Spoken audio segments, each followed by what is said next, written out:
Hey, folks, it is Tuesday, February 20th, 2025. You're listening to the Daily Ledger Show, and I am your host, Dennis Sertz. Great to be here with you today. We got some good stories we're going to talk about today. We're going to talk about, if I can get it up here, AI is giving you a personalized internet, but you have no say in it. Inside OpenAI's decision to kill the AI model that people loved too much. Nearly half of xAI's founding team has now left the company. Here's how Rivian changed the rear door manual release on the R2. It's ridiculous that we're not even going to actually talk about that. That's just going to be kind of a meta analysis.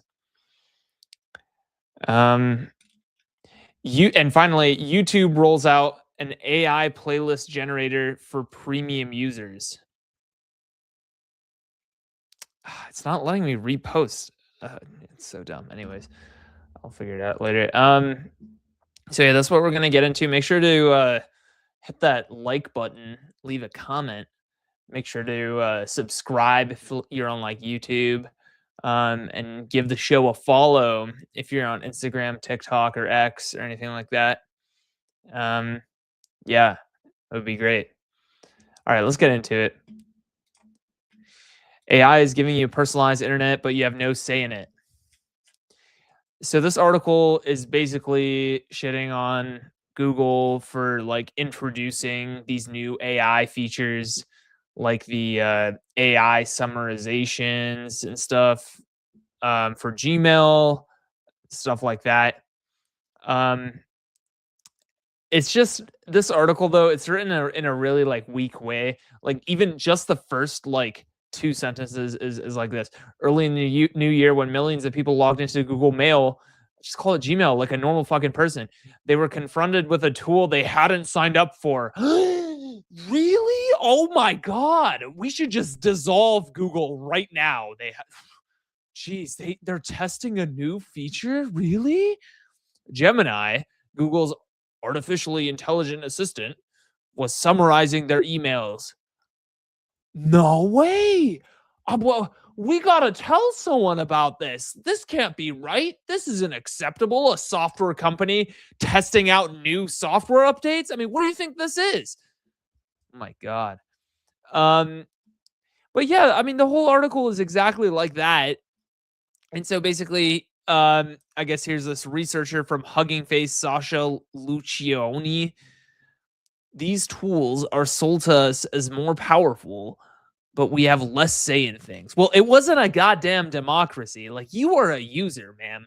Like, know your fucking place. Like, you are a user. Now, I'm still congruent with my previous sort of statements on this, which is that companies, startups in particular, and that's kind of like the kicker. If you're a startup, you depend on sort of the user well-being and sort of their user experience, right? But if you're like big tech, or if you're big enough, like if you're at that point, they can get away with sort of stuff like this, where it's like some users may be miffed, but what are they going to do? They have a stranglehold over the whole like web search industry, right? Google does. So it's like, so I still agree with sort of myself when a few months ago I was saying like, yeah, well, the users are the most important thing for a startup. That's true. But Google isn't a startup anymore, right? I mean, it's not like 1998 anymore. So anyways, but yeah, like seriously though, like Sasha Lucioni, like who do you think you are? Like, it's not a democracy, you know what I'm saying? So anyways, and then near the end of the article, there's this like, yeah, and it's funny that I'm shitting on him because I personally use DuckDuckGo as my preferred search engine, just because like they don't like track cookies and stuff, and they block cookies and stuff. So this guy who's an executive, Camel Bazbaz, kind of starts seething, and he goes, big companies that have locked that if users locked in can get it wrong for a very long time before they ever get fired by a user. Or the word is churning. Okay, can we just use the correct methodology here? You can't get fired. The user doesn't do the firing. There's no fucking contract where the user isn't above the CEO on the org chart. Okay, that's not how it works. I honestly, I'm kind of considering churning from DuckDuckGo just because this guy's a fucking retard. AI overviews on Google. Everyone thought it was bad for at least 2 years, and it's not like people left. It's funny that he's saying this as the Google, one of Google's competitors, because like as an executive at one of Google's competitors, because the fact that he's saying, and it's not like people left, it's kind of a double. Like when I first read this the first time, I was kind of planning on shitting on like, oh yeah, wow, he's seething and all that. But now that I reread this again, I'm thinking like, you know what? Like he's kind of taking a dig at his own company, DuckDuckGo. Like because it's like, it's kind of a zero sum game. If there are more people at Google, that means users at Google, there are less users of DuckDuckGo and vice versa, right? There are less users of Google than there are more users of DuckDuckGo, right? Because they just go ahead and churn. Like people like me, for instance, I used to use Google. Now, I used to use Yahoo and then Google and then now DuckDuckGo. But yeah, so it's like here, it's like, and he goes, it's not like people left Google. So it's not like people left Google, DuckDuckGo, Google. So it's like, it's not like people left Google. So he's basically saying like, wow, we didn't really like get any benefit from the fact that Google's users were getting frustrated. It's like, we just suck. That's essentially what he's saying. Now I feel embarrassed as a DuckDuckGo user. I really should I should just switch right back to Google, to be honest. But yeah. Inside OpenAI's decision to kill the AI model that people loved too much. I mean, look, here's the thing, right? So I'm going to kind of talk about a few facts and then I'm going to go into my commentary. So the fact is 4.0, it's being discontinued in 3 days, okay? As in completely removed off the platform, right? Not just sunsetted. And basically 4.0 was involved in some not anecdotes, but like sticky situations, kind of, where it's like, because it was so like sycophantic, like it would always just like feed the delusions of the user no matter what and do zero pushback. It kind of caused a few issues, like I guess there are 13 lawsuits against OpenAI involving ChatGPT users who killed themselves, attempted suicide, suffered mental breaks, or at least in one case killed another person. So what's kind of going on is that OpenAI kind of realized that 4.0 is just too sycophantic, and they added more guardrails to like ChatGPT 5 and 5.2 and everything, which is the current version. And so yeah, so they want everyone to be using that newest version with the newest safeguards and guardrails. But it's like,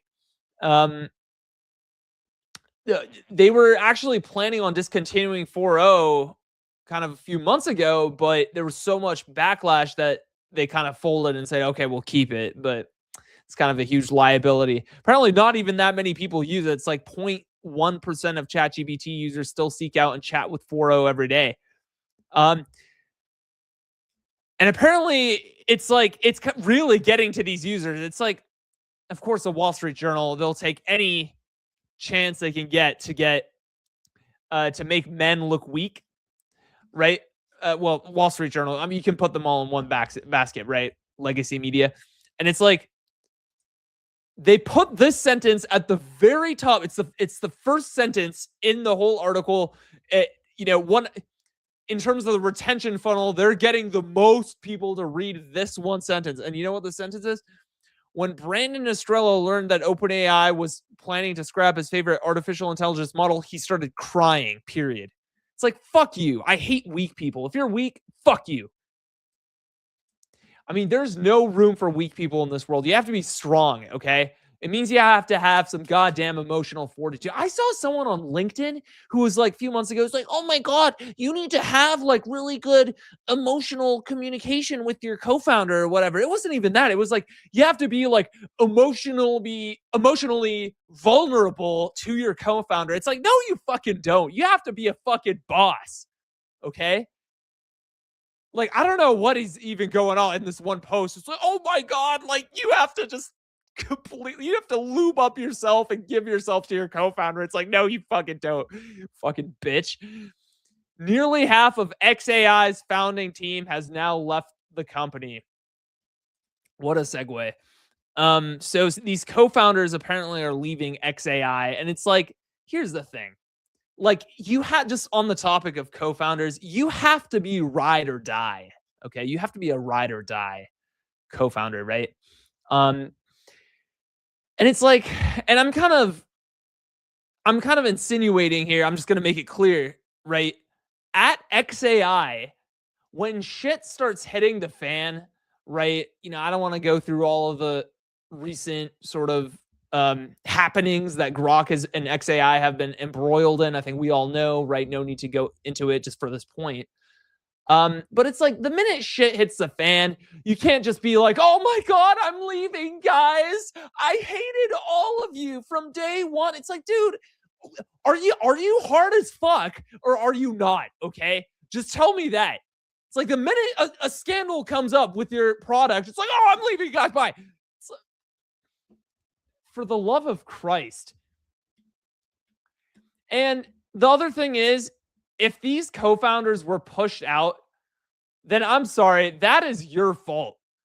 Seriously, like, if you don't do the due diligence of making sure you're on the board of directors of your startup or your company, then you deserve to be pushed out, because that is what is going to happen. If you don't do the due diligence of making sure you're on the board of directors, you can legally do nothing as you are pushed out on the whim of your co-founder. Your co-founder can just one day decide that he doesn't like you anymore, and then you will be thrown out like yesterday's trash if you are not on the board of directors, right? So it's like, whatever. I'm an Elon fan, but if Elon had decided to like kind of get rid of some of these guys and they weren't on, and I'm talking about the co-founders, right? And they weren't on the board of directors, then so be it. Fuck you guys. If you weren't competent enough, if you didn't have enough wherewithal to be on the board of directors, fuck you. Leave now. What's up with this story? Here's how Rivian changed the rear door manual release on the R2. Like, I don't even care. It's like, here's a pattern of TechCrunch, though. It's like, yes. It's like, you know, back in June, go raid Tesla showrooms. It's what they deserve, right? And then now it's like, you know, glizzy gobbling. It's like, here's how the Rivian changed the rear door manual release on the R2. Like, does anybody fucking care? And the answer is no. Okay. Nobody cares how Rivian changed the rear door manual release on the R2, bro. Not a fucking soul cares. YouTube rolls out an AI playlist generator for premium users. Yo, I have to say, like, on the real, the YouTube premium / YouTube music shuffling algorithm is the best out there. It's better than Spotify, SoundCloud, whatever, all the competitors. I used to be kind of, you know, on the Spotify hype train. I was on the student plan, so they gave me 4 years for like dirt cheap music or whatever, like 99 cents a year or something like that. And you know what happened? That expired, and I realized, like, I'm not trying to pay, or maybe it was like 99 cents a month. And I was like, shit, I'm not going to pay like, you know, whatever, $15 a month for this crap. It's like, I just need access, right? Because it's like, at the same time, I was using YouTube. And so anyways, what happened was, I was like, okay, well, why don't I just port everything over from my Spotify, because I had like a ton of playlists, to my YouTube, and then just get one YouTube subscription. That way I can sort of enjoy both ad-free like YouTube videos as well as just like YouTube Music, which is essentially just Spotify. And I haven't looked back. It's been 3 years. I did exactly that. Canceled Spotify. Spotify's begging me to come back. No, please come back. We'll give you like 3 months free. I don't, fuck you, Spotify. Like, you are a loser. Just shut down immediately. And I want all of the executives to immediately download YouTube Music. Cool. I think we're gonna leave it there. Kind of an excited show today. And yeah, make sure to subscribe. Make sure to like, comment, and do all that. And yeah, we'll see you guys tomorrow. Peace.